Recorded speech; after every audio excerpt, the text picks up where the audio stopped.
Good Thursday morning. I have a quick question. How are your relationships with your coworkers, with your neighbors, with your family?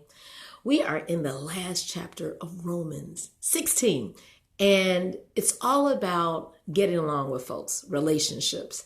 And Paul opens up the chapter just saying, hey, say hello to all these people that he got to know along his journey. And it starts off with a sister. Tell my sister, this hardworking woman, Phoebe, in verse 1, hello, and assist her in whatsoever business she have need of. Look out for my girl. That's what in verse 1. And I ask you, do you have something positive to say about your team members, the people you work with? Are you always just like, oh, they get on my nerves?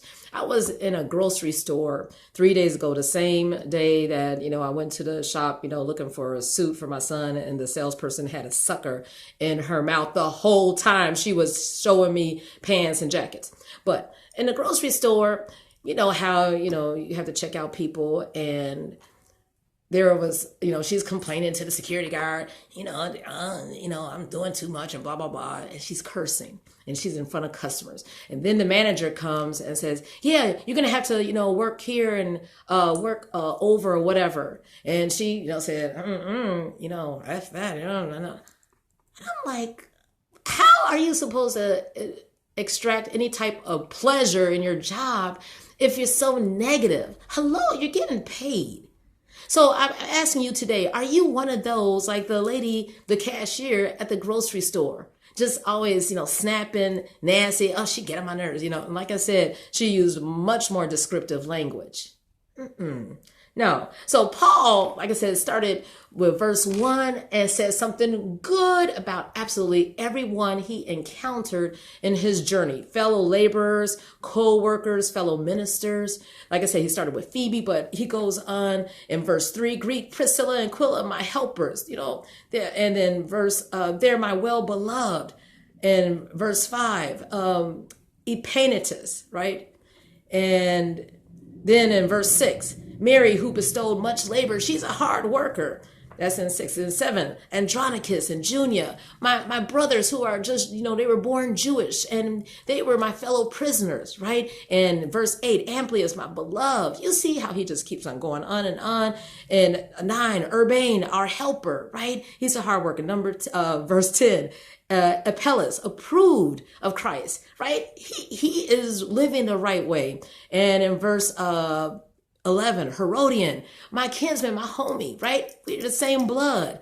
In verse 12, Tryphena and Tryphosa, who labor in the Lord, who are hard workers, right? He's commending. Do you compliment your coworkers, or do you always have something, negative? That's something. And if you're a boss or manager, I tell you, I have the best boss in the world right now, because not only because she's humble, not only because she's a hard worker, not only she listens intently, but it was it was Valentine's Day. The principal wrote like notes for each staff person, just a sentence. Oh, I appreciate you, happy Valentine's Day, you do this. And the AP did the same thing. Don't you know that wins your staff?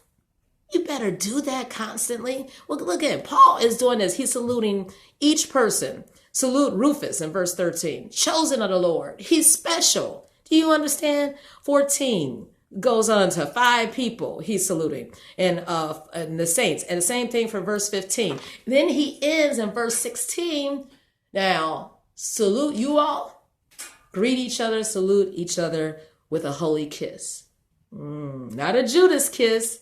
Not because you've been backbiting and talking crazy and you're betraying each other, but he says, salute one another with a holy kiss.